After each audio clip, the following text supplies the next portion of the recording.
Agora foi. 1, 2, 3, 4. Acho que a gravação começou, hein? Começou a gravação? Começou. Muito bem. Começou. Bom, a gente está aqui de volta com mais um convidado no nosso Imagina Se Pega no Olho.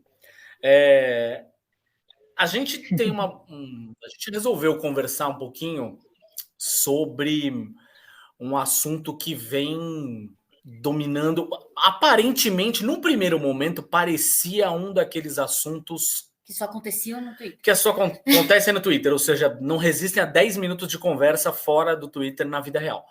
Mas a gente tem sentido, na verdade, que é um assunto que foi juntando diferentes assuntos ao longo das últimas semanas e fez com que a gente pensasse em abordar essa pauta aqui.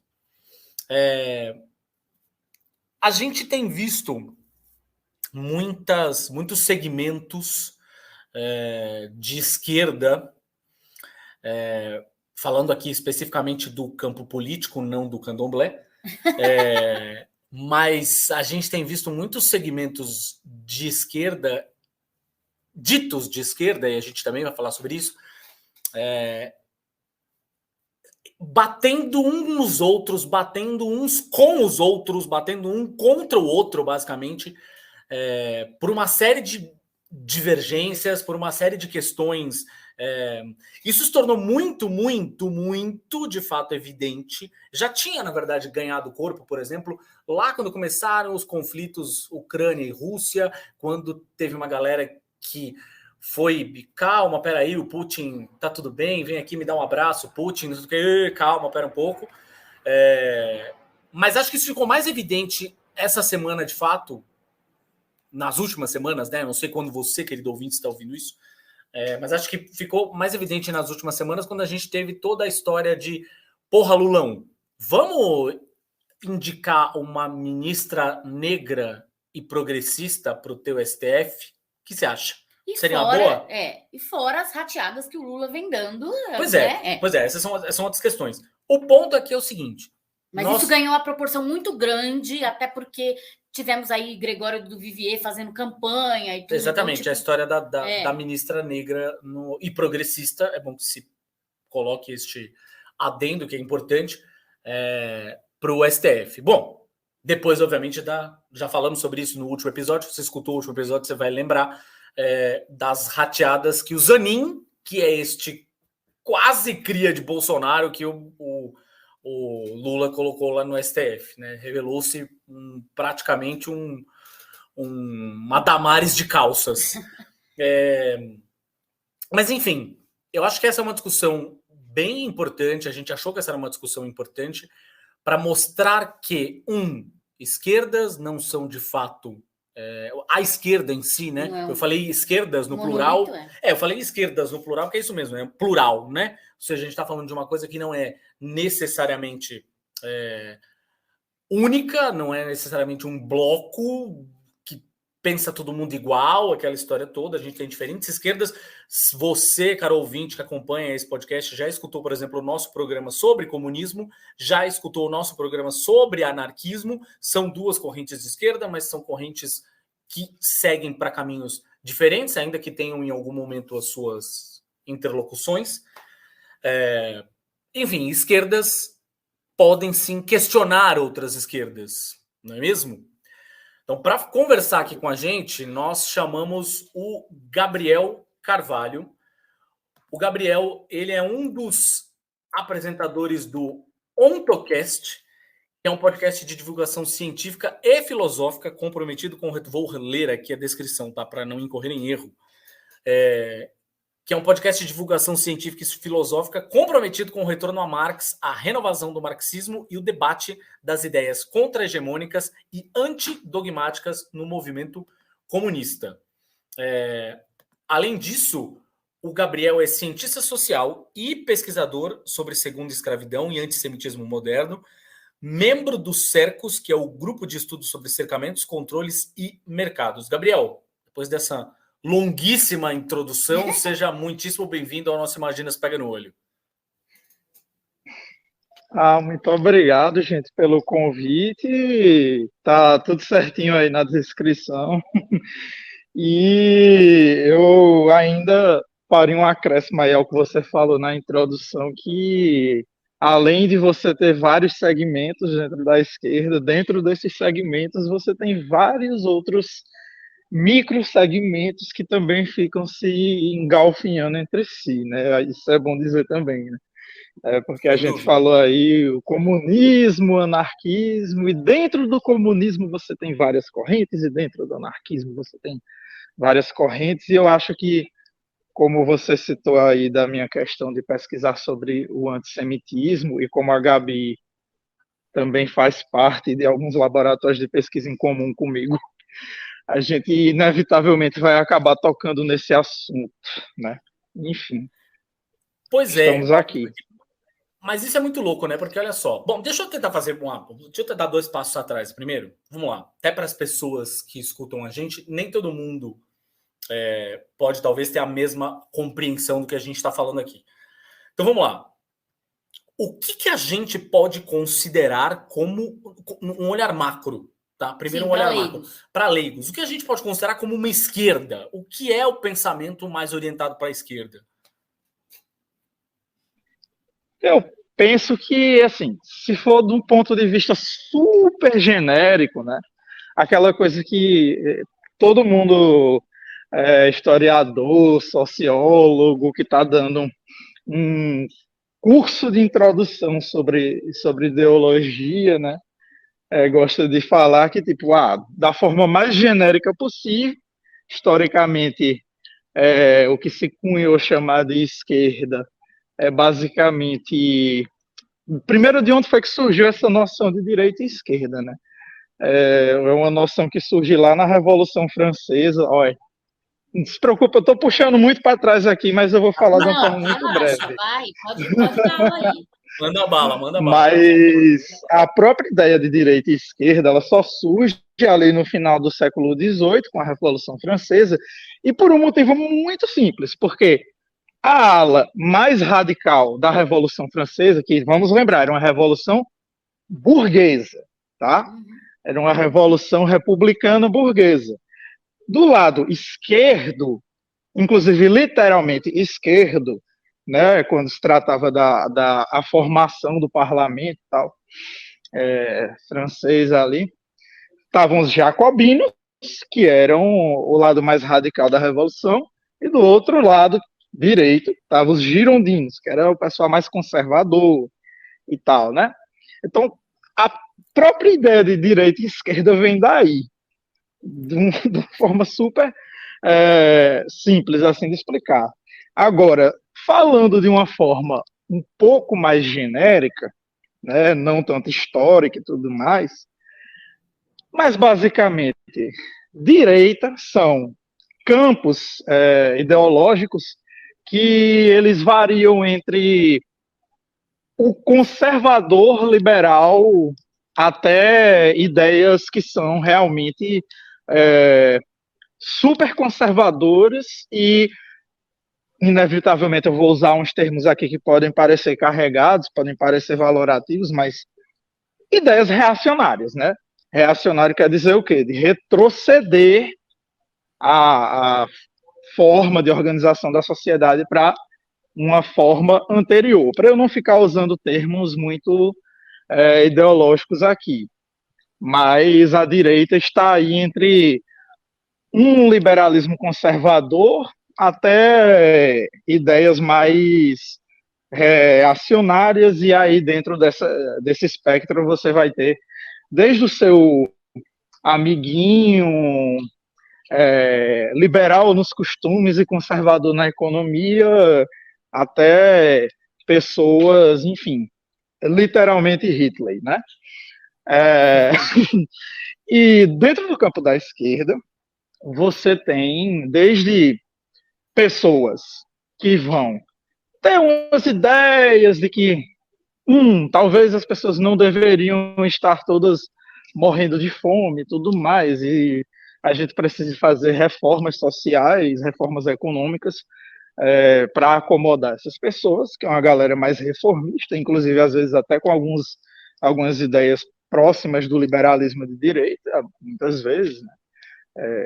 O Lula que é social liberal, né? Mas enfim. Mas Pois é. Segura aí que a gente vai falar isso. Segura aí que a gente vai falar sobre isso. Segura isso que a gente vai falar sobre isso. Até, claro, posições que vão ficando gradualmente mais radicais. E, é bom a gente falar que radical aqui, porque a palavra radical, ela está muito atrelada a umas ideias extremamente negativas, assim, que, por exemplo, você fala, islâmicos radicais, né? O pessoal liga muito radicalismo a fundamentalismo, extremismo, né? Mas radical aqui tem um sentido de ir na raiz, né? Porque o sentido da palavra radical originalmente é esse, né? Então, assim, dentro da esquerda radical, você vai ter pessoas que vão defender que é necessário romper com a ordem social vigente, que você precisa fazer isso através de uma revolução. Só que, como eu falei lá no começo, você vai ter várias ideologias diferentes dentro desse campo, né? Porque cada uma delas vai ter uma ideia diferente sobre qual é a natureza política, ideológica, seja lá o que for, dessa transformação. E aí você vai ter esse balaio de gato que é o campo da esquerda radical, que você vai ter desde pessoas anarquistas, você vai ter pessoas comunistas e você vai ter outros tipos de istas aí, né? Uma galera, desde uma galera autonomista até uns malucão, tipo o pessoal pausadista, né, que falava de revolução interplanetária e defendia ideias aceleracionistas, né? Deixa o pau comer para desgraçar tudo e a gente ser levado até as últimas consequências para uma revolução intergaláctica. Enfim, mas isso aí é totalmente extremo do extremo, assim, né? Mas eu só queria citar porque eu acho engraçado.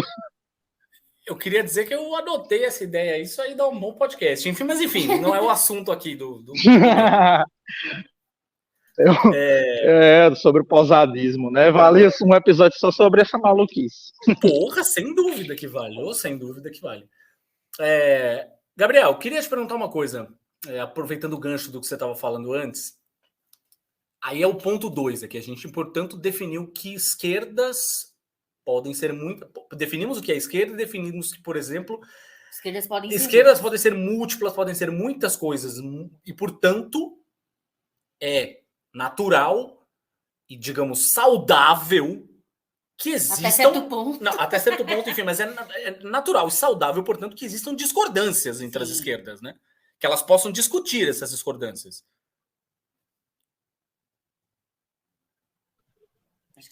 Exatamente. Assim, como você está dizendo, né? Porque, assim, o que eu estou querendo que o pessoal saque, né? É que, tipo, mesmo dentro de um campo definido dentro do espectro da esquerda, você tem discordâncias, sabe? Uma coisa que eu acho muito engraçada é que sempre que eu estou conversando com uma pessoa muito verde ainda nas discussões políticas, né? A pessoa fala assim, sabe o que eu acho muito ruim, Gabriel, desse negócio de ideologia? É porque o pessoal da esquerda fica só brigando entre si e não consegue chegar a lugar nenhum. Eu acho que todo mundo só devia se juntar pelo objetivo comum e ir todo mundo junto. Eu disse, bom, então, é que veja bem, mesmo dentro da esquerda, não está todo mundo com um objetivo em comum, entende? Você tem, dentro desses vários campos, você tem objetivos totalmente diferentes. Por exemplo, por mais que, beleza, eu me considere como comunista, tem outras pessoas que se consideram comunistas também, que têm um ideal de sociedade comunista extremamente diferente do que eu tenho, né? Por exemplo, você pode chegar e me dizer, o Pol Pot é comunista, mas o Pol Pot queria uma sociedade medieval, agrária, e eu quero o comunismo de luxo gay, espacial, totalmente automatizado, entendeu? Então, mesmo dentro do mesmo campo ideológico, você tem coisas que são diametralmente opostas, né?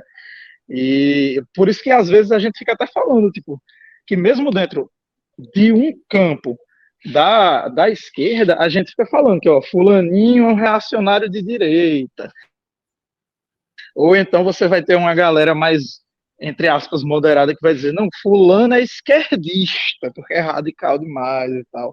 E você vai ter esse tipo de discussões dentro mesmo dos microcosmos da esquerda, sabe? Você vai querer qual? Cara, agora, deixa eu te perguntar uma coisa. Com relação ao moço Luiz Inácio Lula da Silva, vamos lá. Vamos entrar pouco nesse vespeiro aqui. O quanto a gente pode considerar... Talvez eu esteja fazendo uma pergunta retórica. Porque eu, no fim das contas, sei a resposta, a Gabi sabe a resposta, mas acho que a pessoa que está escutando do outro lado nem sempre sabe. Mas o quanto a gente pode considerar, de fato, o governo Lula e o PT hoje, o partido como é hoje, como... partido de esquerda, o governo Lula como sendo um governo de esquerda? Bom, assim, como eu estava falando para vocês, que dentro do próprio campo você tem várias direções e várias discordâncias e várias divergências, né? Você falar que o PT é de esquerda, assim, genericamente, dentro do campo político brasileiro, pode parecer uma afirmação correta, porque você está comparando com outros partidos que você tem no Brasil, e quando você olha para a configuração partidária do Brasil, né, onde a maioria dos partidos são partidos que hoje a gente chama de centrão, que na minha concepção está mais para direitão, né? Na verdade são todos partidos de direita, alguns de extrema direita, inclusive, né? Como a gente teve aí com o PSL do Bolsonaro, que supostamente era para ser um partido de direita liberal, mas que na prática se tornou um abrigo de pessoas de extrema direita, né? Que foram justamente junto com o Bolsonaro para dentro do partido. Então, perto de todos os partidos que compõem a política institucional brasileira, aí, sim, o PT é um partido de esquerda, porque ele está à esquerda da hegemonia política desses partidos. Agora, na prática, falando de um ponto de vista objetivo, eu considero que não. Por quê?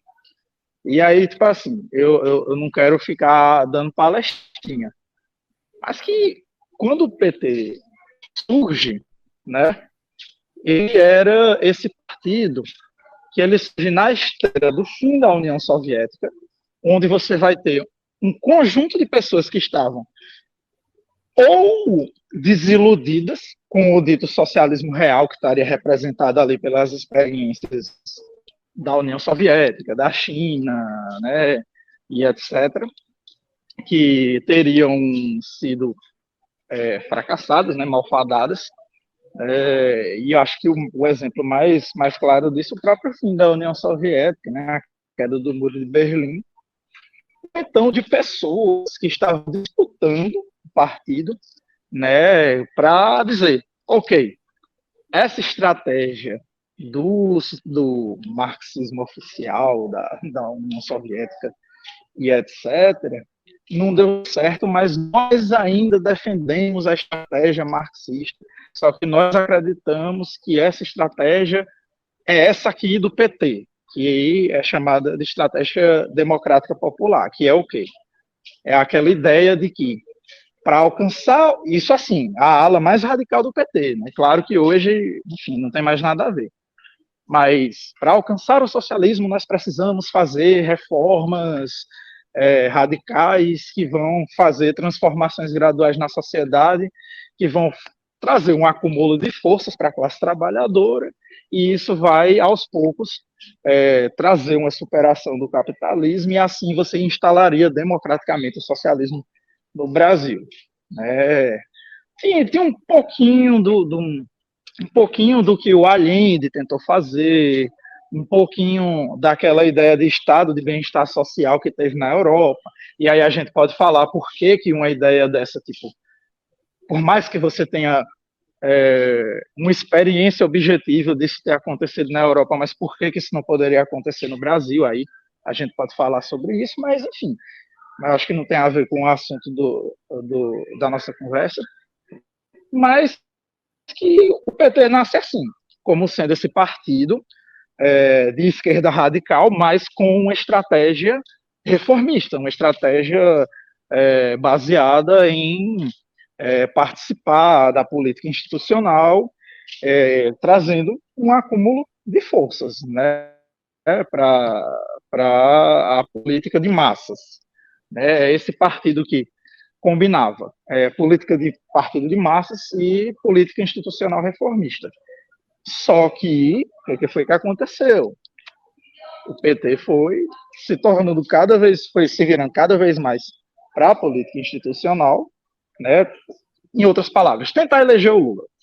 Né? Porque Exato. Vamos combinar, o PT, o candidato do PT sempre foi o Lula. Mesmo quando não foi o Lula, era alguém com a bênção do Lula, né? Seja o Haddad, seja a Dilma, etc. Né? O fantasma do Lula estava sempre ali. O fantasma do Lula estava sempre ali. Mas, o que aconteceu? O Lula perdeu em 89, e aí as avaliações eram o quê? A gente precisa ampliar o nosso leque de alianças para poder conseguir mais votos, né? Não porque eles achassem que a população brasileira é de direita, então a gente tem que ter mais aliados de direita para ganhar as eleições. Não, na verdade, porque eles achavam que para conseguir alcançar os sertões do país, vamos dizer assim, precisava ter alianças, aquelas alianças, as alianças estaduais, municipais, que fossem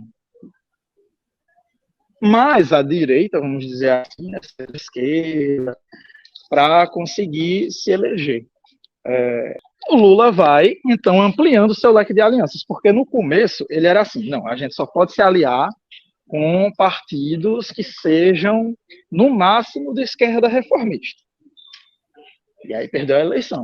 Aí falou, não, a gente pode se aliar com alguns partidos de centro-esquerda. 94, ali aí perdeu de novo. Aí com 98, falou, não, a gente pode até se aliar com uma galera assim de direita liberal e tá tudo certo. E perdeu de novo. Até que em 98 ampliou mais ainda as alianças à direita, mas também não ganhou, porque é assim, em parte porque o governo do FHC estava tendo bons resultados econômicos, né? A depender de quem você pergunta, na minha opinião, não, mas tudo bem. Né? Mas estava muito popular o governo do FHC, ele se reelegeu. E também porque o Brasil tem uma tradição de sempre reeleger seus presidentes. Né? Exato. Mas aí o Collor e o Bolsonaro conseguiram a façanha de, né, um de ser empichado e o outro de não conseguir se reeleger. Mas é o que acontece. Chegou em 2002, vendo que o Lula estava crescendo muito sua popularidade, mas aí por causa do crescimento, porque, veja, o que aconteceu no PT, principalmente no começo dos anos 90, você teve uns rachas que saiu muita gente do partido por causa dessas puxadas cada vez mais para a direita no partido, né? E foram dessas puxadas que foram nascendo outros partidos que foram vindo de gente que era do PT. Foi assim que se formou, em primeiro lugar, o PSTU, depois o PCO.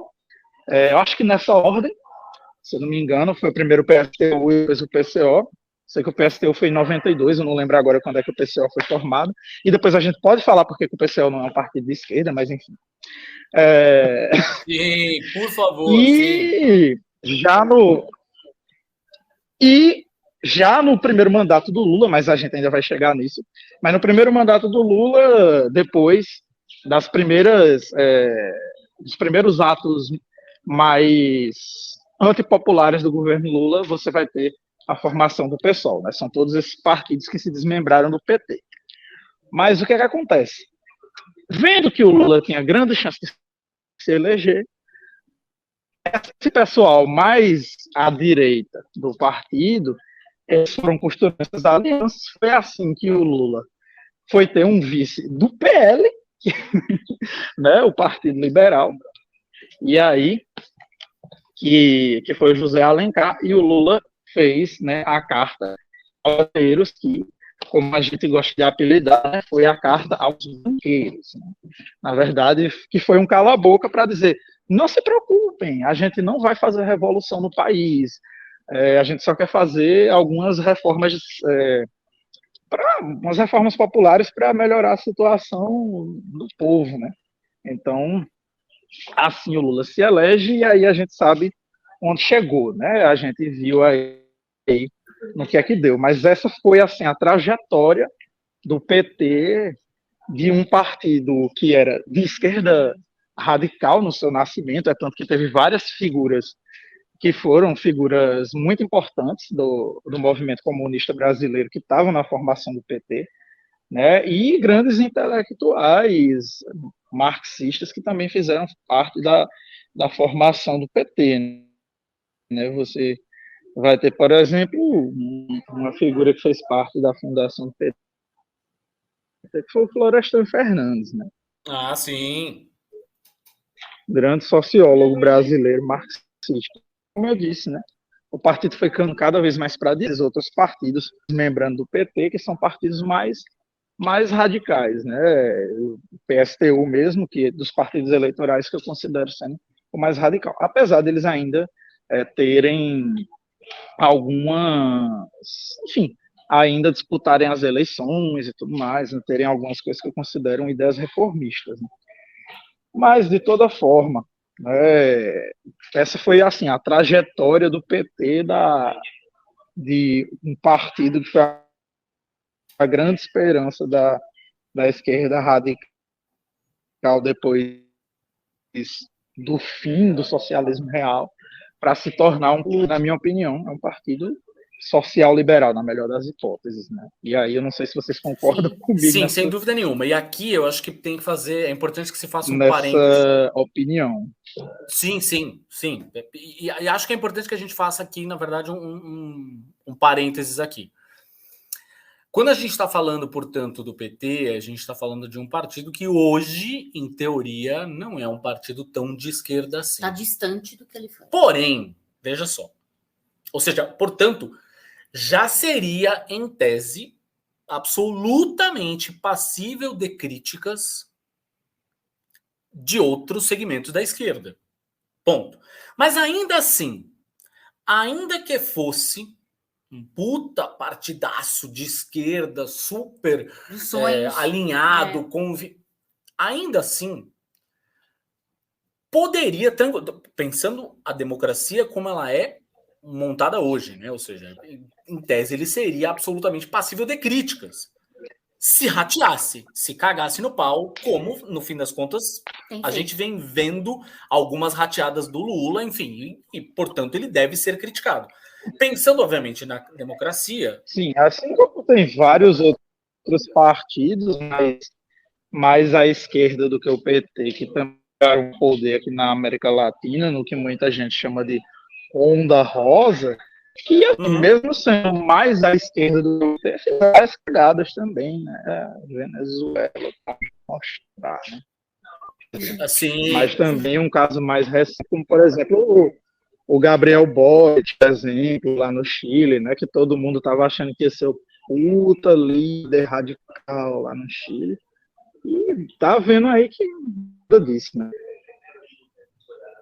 Pois é.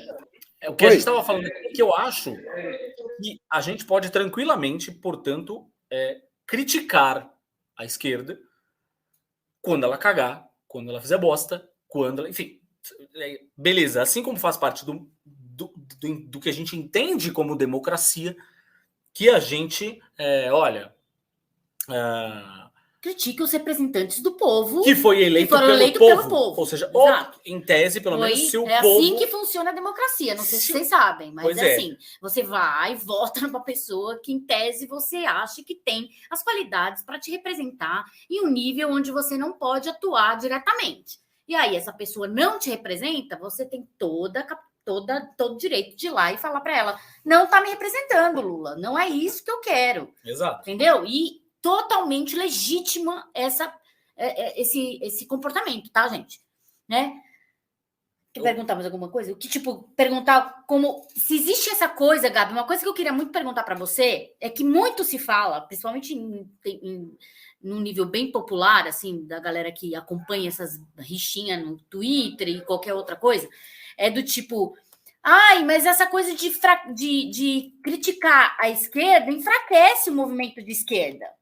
E não só isso, enfraquece o movimento de esquerda e aproxima o governo Lula de ser derrotado pelo próximo Bolsonaro.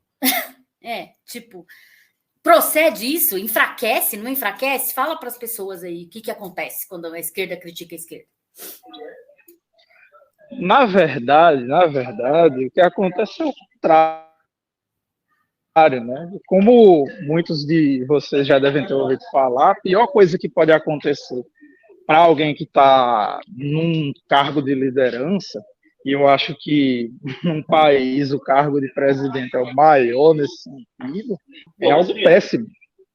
É algo que, na verdade, vai fazer com que você tenha uma leitura da realidade totalmente errada. Né? E eu acho que, assim, não é só na política que a gente tem exemplos disso. A gente pode ter vários exemplos onde você está cercado de pessoas que não lhe criticam em nada, faz com que você não perceba várias falhas e fraquezas e defeitos que, né, de outra forma, com pessoas mais honestas e sinceras, você veria. É tanto, não que eu bote fé no que ele disse, mas assim, o próprio Lula falou lá no começo, né, que não, eu não quero que vocês só elogiem, eu quero que vocês critiquem e tudo mais. Mas, na prática, o que é que acontece? Na prática, a gente vê, claro, no começo, eu tenho que aprender a ficar fazendo essa coisa de abrir parênteses, fechar parênteses, mas assim, abrindo um parênteses, quando vocês falaram lá no começo, quando a Gabi falou lá no começo, que vocês achavam, né, que todas essas rusgas dentro da esquerda era coisa só do Twitter, né? Esse pessoal que é extremamente avesso a que se faça críticas ao governo do PT, né? Eles estão sempre na internet insistindo nisso, né? De dizer que, porque isso é uma coisa que só existe na internet. Porque aqui, essa piadinha que eles adoram fazer, né? Aqui no ônibus não se fala de outra coisa. E aí você tá no Twitter falando isso bem, né, querida? Mas, enfim, mas de toda forma, o que acontece? Se criou uma cultura dentro da militância petista, e eu sei disso porque eu acompanho essa galera desde o primeiro mandato da Dilma, sabe? Lá quando o PT estava no auge da popularidade, né? E a gente ainda acreditava que a crise tinha sido só uma marolinha e o Lula conseguiu desviar desse tsunami de merda que a gente está se afogando até hoje, desde, sei lá, 2014, quando a marolinha virou uma onda gigante e acertou o Brasil. Mas o que eu percebi é que sempre existiu essa postura dentro da esquerda petista, né, se é que dá para chamar de esquerda, mas enfim, porque eles detestam a esquerda, mas principalmente hoje está aberto assim, né, a forma como eles lidam com as críticas de esquerda, né, que eles sempre blindavam qualquer tipo de crítica aos governos petistas dizendo: você está fazendo o jogo da direita, porque você está falando isso, porque você não é um pobre que passava fome e só voltou a comer agora no governo do PT e não sei o quê. Né? Eu lembro até hoje um dia que quando eu fazia ainda o curso de psicologia, né, tinha um colega de medicina que ele era super militante e lulista, assim, e ele falou: Gabriel, por que você nunca passou fome? É por isso que você critica o governo do PT, não sei o quê, sabe? E ele sempre falava isso. Vai falar isso para minha avó que passou fome no sertão da puta que pariu de Piraporinha do Oeste. Isso sempre tem assim, né? Dentro dessa blindagem de críticas aos governos petistas por parte dos militantes petistas, né, eles sempre vão se valer o pobre metafórico, né, a Dona Maria e o seu Zé metafóricos que eles vão usar de espantalho para dizer que não, você não pode criticar porque você é uma pessoa privilegiada e você não sabe o quanto as pessoas são gratas pelo PT, não sei o que, não sei o que. Então, assim, não é de hoje que existe esse comportamento dentro dessa esquerda lulista. Né? É isso que eu estou querendo dizer assim para vocês. Isso é uma coisa que já tem, assim, pela minha experiência, mais de 10 anos, esse tipo de comportamento. Né? Então, assim, não é de hoje que eu me deparo com esse tipo de comportamento dentro da esquerda, da galera blindando o governo de críticas, né? E aí aconteceu o que aconteceu. A gente sabe uma série de cagadas que o governo do PT fez que foram enfraquecendo os governos institucionalmente e também economicamente, né? Uma das coisas que eu lembro assim que quando estava no governo da Dilma ainda foram criticadas, a gente fez até manifestações por causa disso, que foi tanto a nomeação do Joaquim Levy, né, para a Fazenda e também uns cortes que a Dilma fez, né, cortou não sei quantos bilhões lá da educação, foram 2 cortes enormes que ela fez, 10 bilhões e 8 bilhões e meio, se eu não me engano. E aí, sempre que a gente fazia qualquer menção de criticar esse governo de qualquer forma, era esse tipo de comportamento que a gente via, né? Não, de que eu observei, né? Porque o pessoal mais velho do que eu pode dizer que o pessoal do PT tem esse comportamento há muito mais tempo, né? Sim. Mas assim, o que é que acontece? Eu fui vendo, né, um processo quando eu me entendi como uma pessoa de esquerda ali há uns 13 anos atrás, né, e quando eu comecei a militar organicamente há uns 8, 9 anos atrás, né, que o que eu fui percebendo é que assim, houve uma radicalização para os dois lados, assim, dentro da própria esquerda. Teve uma radicalização tanto para a direita quanto para a esquerda. O que é que eu quero dizer? Para a direita ou para a esquerda dentro da esquerda. Tanto uma galera foi se tornando mais radical de esquerda, né? Foram pessoas que foram se desiludindo com o próprio rumo do PT, né? Que defendiam a Dilma, defendiam o Lula e tudo mais, mas que foram se desiludindo, foram pessoas que se radicalizaram e se tornaram pessoas comunistas, anarquistas, enfim, pessoas que se identificavam como revolucionários, né, que viam apenas numa saída revolucionária a única solução, né? O que é que eu quero dizer? Os miquinhos ficavam falando: não pode criticar o governo da Dilma porque você está fazendo o jogo da direita. Essas pessoas nem sequer falam mais de jogo da direita. São pessoas que hoje elas se comportam como pessoas que puxam a militância petista para a direita, né?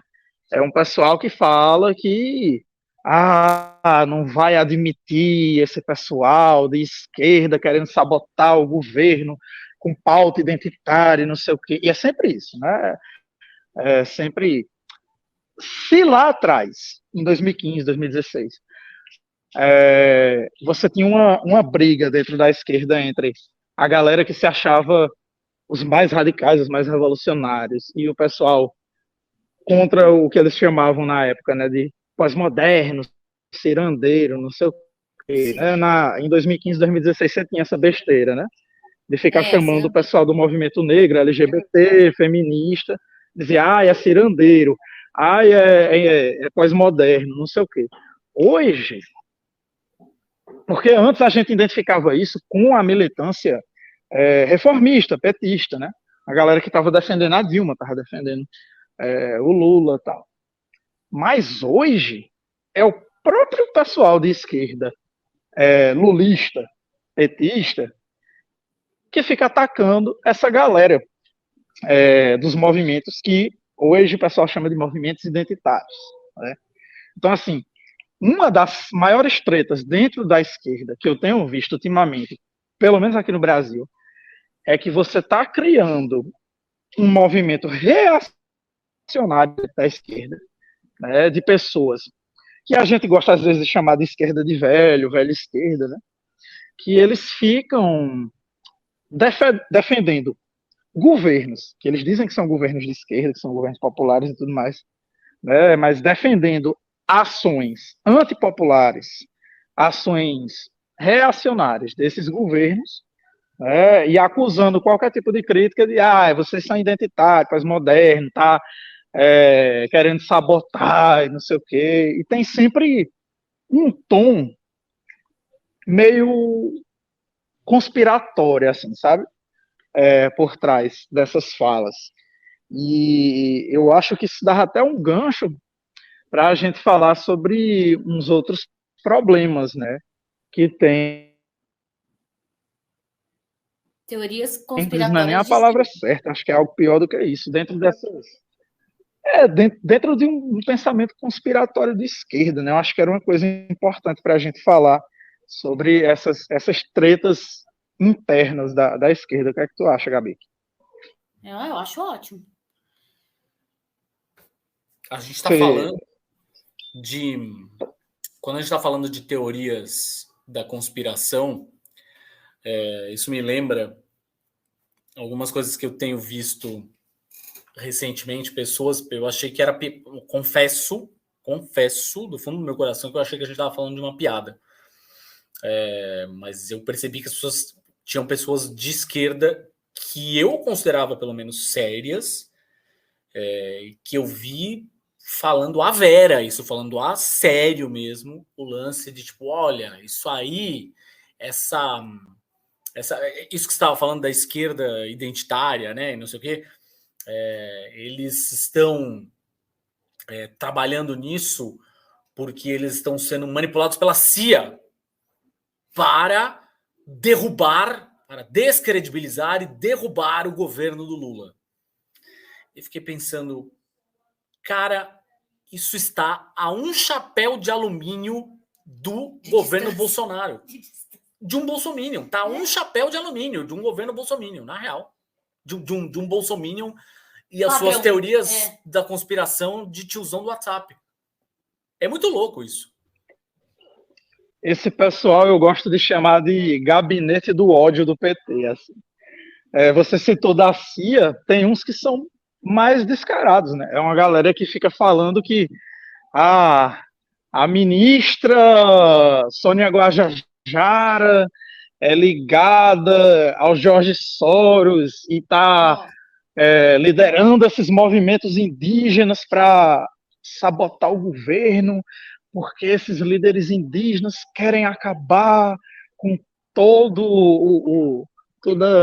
a agroindústria brasileira, e isso vai fazer com que o nosso país fique subdesenvolvido, porque a luta dos indígenas por terra, eles querem fragmentar o país, e fica dizendo que é porque querem território, mas na verdade eles estão ligados com organizações, ONGs internacionais e ao George Soros e ao Open Society Foundation, que querem desestabilizar a integração nacional e enfraquecer o território brasileiro e assim acabar tomando as terras do Brasil. Uma viagem, umas paranoia maluca assim, os conspiranoia. E, como você está dizendo, não tem diferença nenhuma desse tipo de pensamento conspiratório petista para o que o pessoal bolsonarista fazia no gabinete do ódio, né? Não tem diferença nenhuma. Só muda, assim, porque até o mesmo ferramental, essa galera também ficava falando de ONG, de George Soros, não sei o quê, só mudou a figura que eles estão defendendo mesmo. A gente está falando, no fim das contas, de uma mesma... De uma mesma gramática, de uma mesma forma de se comunicar, de uma mesma... seria de uma mesma pauta, só que de um outro lado. Em tese, tipo, como se ela estivesse defendendo uma pauta da esquerda. Agora... Só que não. E assim, e muito interessante não, é triste. Nós sabemos que é triste. Não gosto nem de usar muito interessante, mas triste. E eu e o Gabriel sabemos, porque nós fazemos parte dos mesmos grupos de pesquisa sobre o assunto, é de meterem o George Soros aí no meio. Essa semana eu já peguei uns três assuntos desse tipo de chapéu de alumínio de esquerdista, metendo o George Soros no meio. Que a gente sabe também que uma das coisas das quais da qual a esquerda deve e precisa ser criticada é sobre o próprio antissemitismo dela, dentro dela, né? E aí essa questão do George Soros é total isso, tipo, é meter justamente um preconceito de um cara que todo mundo acha que o cara é manipulador da mídia e que não sei o que, gente, isso aí é a cartilha do protocolo do Sábio de Sião, assim, tipo, total, que ora só, ora veja, usada pela direita. Olha, né, assim, não vou citar nomes não, mas teve aí uma figura muito respeitada dentro da esquerda que estava literalmente recomendando leitura de um livro do Gustavo Barroso que chama Brasil, Nação de Banqueiros, ou Brasil, Colônia de Banqueiros. Enfim, você bota Brasil, Banqueiros, Gustavo Barroso, você acha. Mas esse livro é basicamente a versão brasileira dos protocolos dos sábios de Sião, né, querendo explicar a origem dos problemas nacionais através de um conspiracionismo antissemita, né? E assim, e aí o pessoal pode dizer, vocês estão puxando a sardinha, Gabriel e Gabriela, porque vocês são judeus, mas aí vocês acham que o único problema é o antissemitismo. Mas, gente, tem um termo que um pesquisador que eu gosto muito, já falecido, infelizmente, que é o Moisés Postone, que ele cunhou o termo antissemitismo estrutural, que eu acho que para evitar esse tipo de confusão, né, eu chamaria de um conspiracionismo,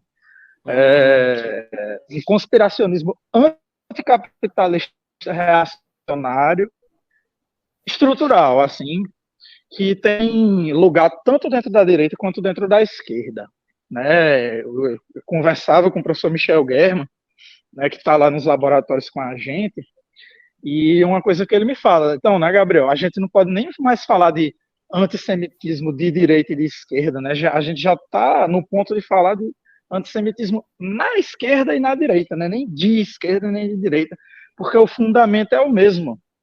Assim, por mais que as gramáticas tenham suas particularidades, né, que as palavras sejam um pouco diferentes, né, mas eles evocam os mesmos signos. Porque o que acontece?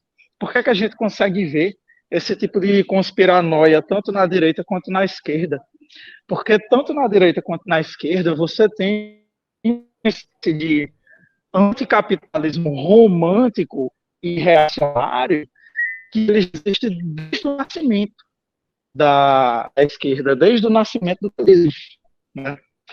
No ensaio do Robert Kurz, que chama Economia Política do Antissemitismo, esse ensaio está presente no livro da organizado, né, pela professora Arlene Clemet, que chama Marxismo e Judaísmo, Histórias em uma Relação de... Mas, possivelmente, né, esse texto ainda não foi traduzido na íntegra, mas a parte mais importante está lá. Mas nesse texto ele mostra como essas ideias anticapitalistas que acabaram escambando no antissemitismo, eles já existem desde os primeiros pensadores. E essas ideias, elas também acabam sendo adotadas pela direita, né? E a direita fica falando, né, de o globalismo, como é que eles chamam? O cosmopolitismo, falando sobre pronto, está aí uma palavra que é comum para os dois lados, tanto para o reacionarismo de direita quanto de esquerda, falar do identitarismo, né? De dizer que é uma coisa comum, tanto à direita quanto à esquerda, de acusar os movimentos LGBT, negro, indígena, etc., de serem, né, movimentos que vêm para fragmentar. A direita diz que é o quê? Para fragmentar o povo, a unidade da nação. Né? Eles ficam falando, não, como é que o Weintraub falava, né? Povos indígenas, eu odeio o termo povos indígenas, só existe um povo, o povo brasileiro. Né? E a esquerda vai dizer que é o quê? Ah, não, porque estão querendo fragmentar, porque tudo é classe trabalhadora, então só o que importa é a luta de classes, não a parte das lutas antirracistas, anti-xenofobia, anti-misoginia, anti-LGBTfobia, etc. Tudo isso está contido e subordinado à luta de classes. Então você tem, tanto dentro da esquerda quanto dentro da direita, um movimento reacionário e conspiranoia. Assim, né?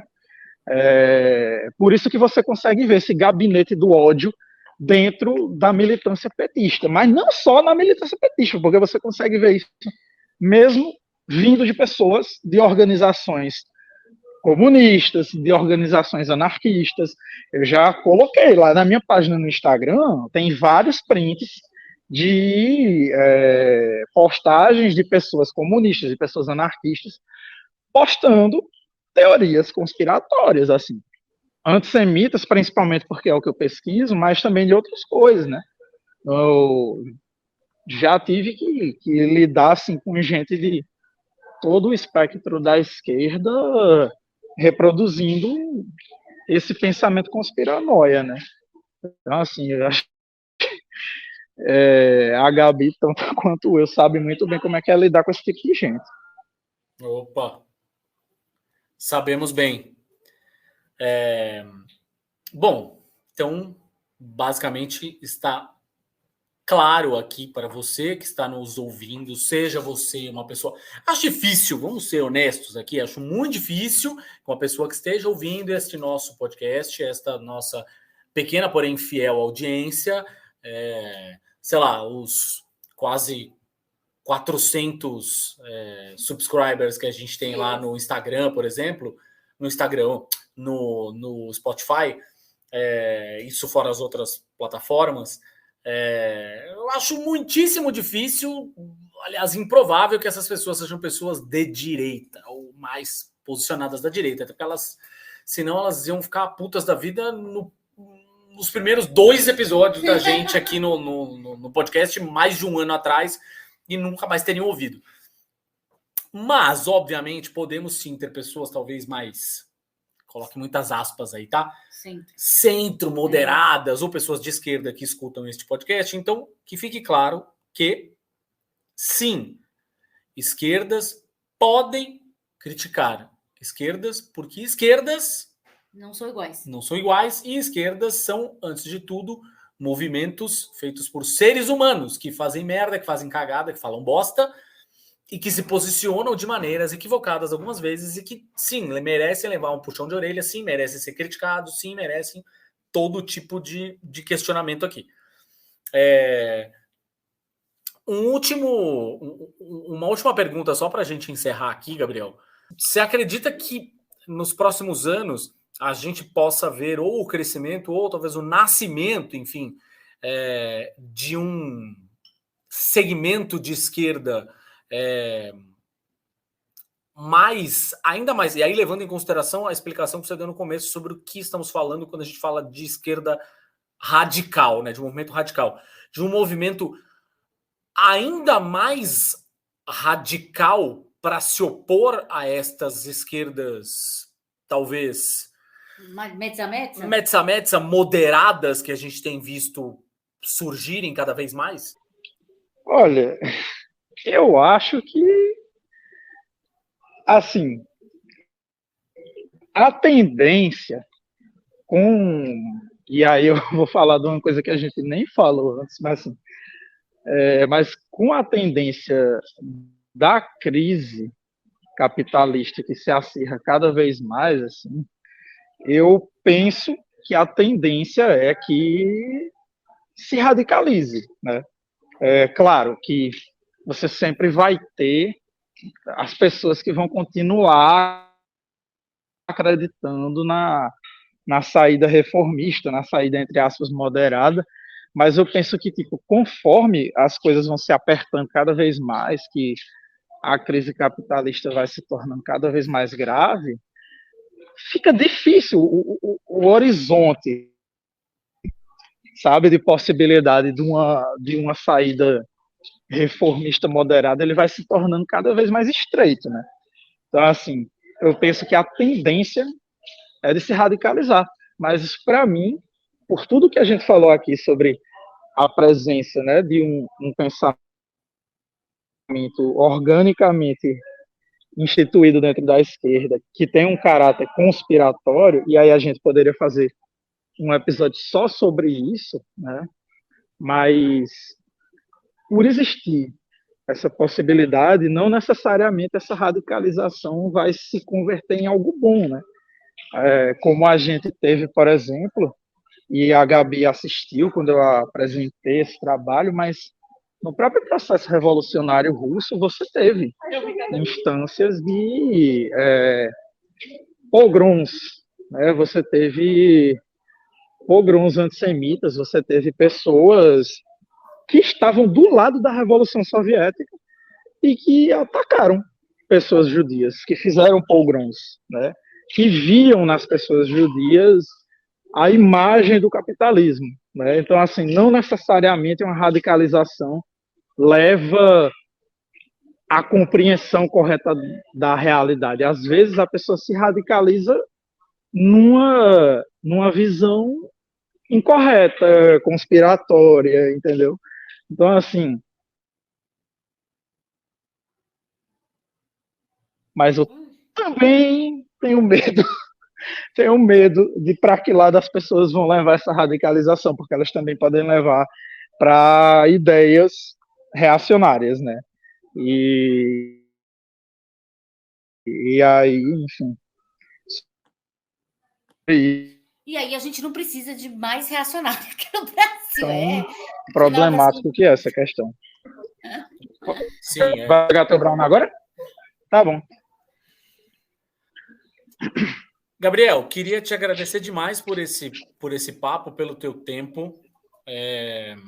Acho que é um assunto importante de ser discutido, não é um assunto que se encerra em 1 hora de discussão, mas é um assunto que é importante. Como a gente gosta de dizer sempre aqui, a gente curte que os nossos podcasts sirvam como um ponto de partida para discussões que a gente sabe que vão continuar existindo, as pessoas depois procuram a gente por fora para discutir, já viraram assunto desse podcast, já viraram mesa de bar e afins. Acho fundamental que essa conversa não termine aqui. Mas queria te agradecer demais pela presença e queria, na verdade, te pedir agora para você fazer o seu momento do seu jabá, né? Onde as pessoas te escutam, te leem, enfim.